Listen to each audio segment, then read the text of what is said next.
Humans on the cardboard, welcome back to Just Nuts, guys. Just woke up, and it looks like we have our final legacy support cards for Infinite Forbidden. That's on me. I think I ended up saying that there was a link slot that's still legacy support. I don't think it is anymore. I double checked it last night.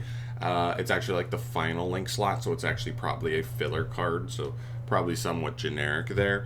But anyway, we have Val Monica stuff here. We got Centurion yesterday. We got Memento the day before. We do end up getting the Val Monica stuff here. The reason I didn't realize it was going to be Val Monica stuff was I didn't realize that when we got the link translated during the day of the live stream, I didn't realize that it wasn't officially revealed. It was just one of the cards that kind of got shown in the trailer just by flying by, and then we took that snapshot and translated it. I thought it actually had been revealed there, but it is what it is. Not gonna lie, this archetype does not tickle my fancy at all. I really struggle with this archetype because it's an archetype that really feels like it doesn't do much at all unless you get the full like 3 and 3 counters on both of your scales. If you do not get that far, it feels like your deck doesn't do much, and I'm not even sure how strong the deck even is, even if you get all that stuff.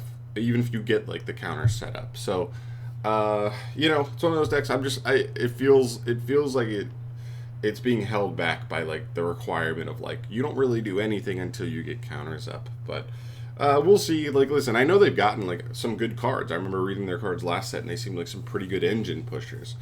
But anyway, let's start by going over the Link 2 one more time. This is a Link 2 Water Spellcaster, 3,000 attack, Valar, Vaalmonica, Hollow, him.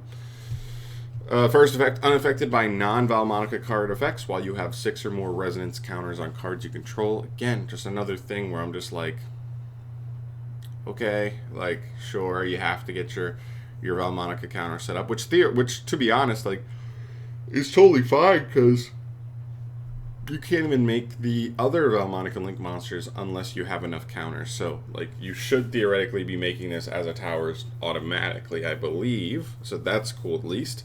Second effect, for each level 4 Val Monica monster you control, this card can attack 1 additional time during each battle phase. That's fine. Again, if you're able to just end on those extra bodies, we were able to pen summon out, or they did get the extra monster next last arc set.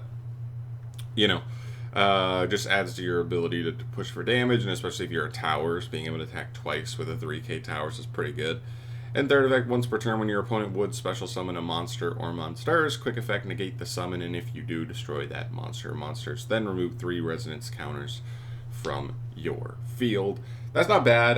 It's one of those fun interruptions, but they only negate inherent summons. Anything that's summoned by an effect, this cannot really touch, so you just need to be wary of that it doesn't hit everything, and so you really have to pick and choose where you're going to use it.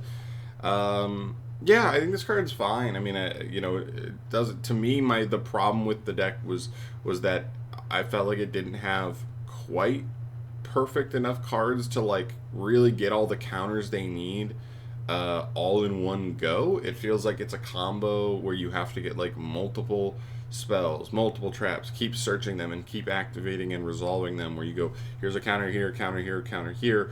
There's no, it doesn't get all the counters as fast as you might want.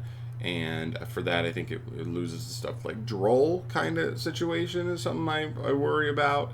I don't know. Like, listen, I'm still on the outside looking in on this archetype. It just because my first impression of this archetype was just not great and hasn't fully been solved. I haven't really looked into it too deep just because it's not really enticing me all that much. So feel free to prove me wrong, but I just don't see it just yet. And then the trap card. This is the card we haven't ever revealed at all yet. This is Vaalmonica Creator. It's a continuous trap. You can only use the second and third effects once per turn. I think the deck already has multiple traps, so again, like, for not being a trap deck, really, but then still having multiple traps, it's not the best because, like, there's no way, I think there's 3? I want to say this is their 3rd trap. Like, there's no way you play all 3, so we'll see if this one's even playable. Second and third effects are hard ones to return. The first effect says, Vaalmonica Link monsters you control gain 1,200 attack while you have 6 or more resonance counters on the field. So again, just more payoff when you are able to go all the way. If you're not able to go all the way, that effect's not doing anything.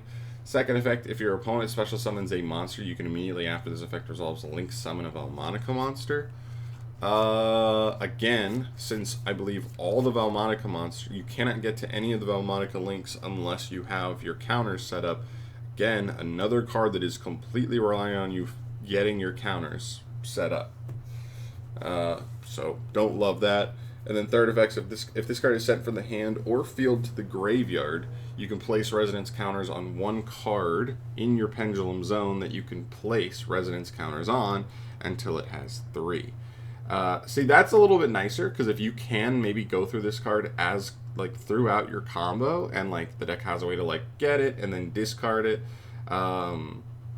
maybe even turn 1, that gets you at least one of your scales with all 3 counters that you need.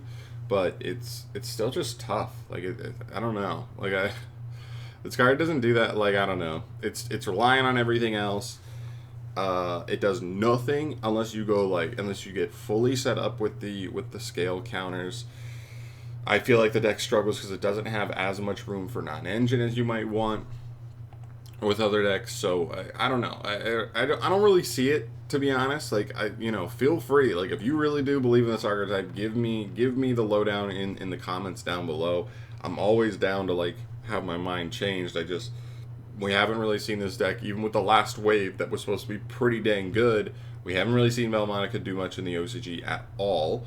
And I think at this point I have to believe that like Memento and Centurion are just way far ahead of it. It's by far in third place from this deck build pack. So it is what it is. Maybe in a year or two down the line, when they get like follow-up support inevitably by Konami, it'll maybe be enough where they just say, you know what, let's make it insane, and then maybe they're out here performing.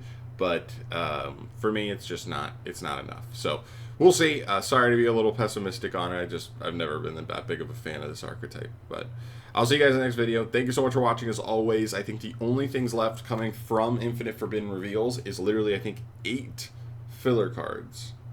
I think. So yeah, we'll probably get that in the next day or 2. And then we're just looking forward to the next 2 or 3 side sets and what's coming in there. But I will keep you posted on all that stuff as it drops, as well as some fun Legacy of Destruction stuff as I'm looking at building some of the new stuff for sure. And I'll see you guys in the next video. Thanks for watching. Peace.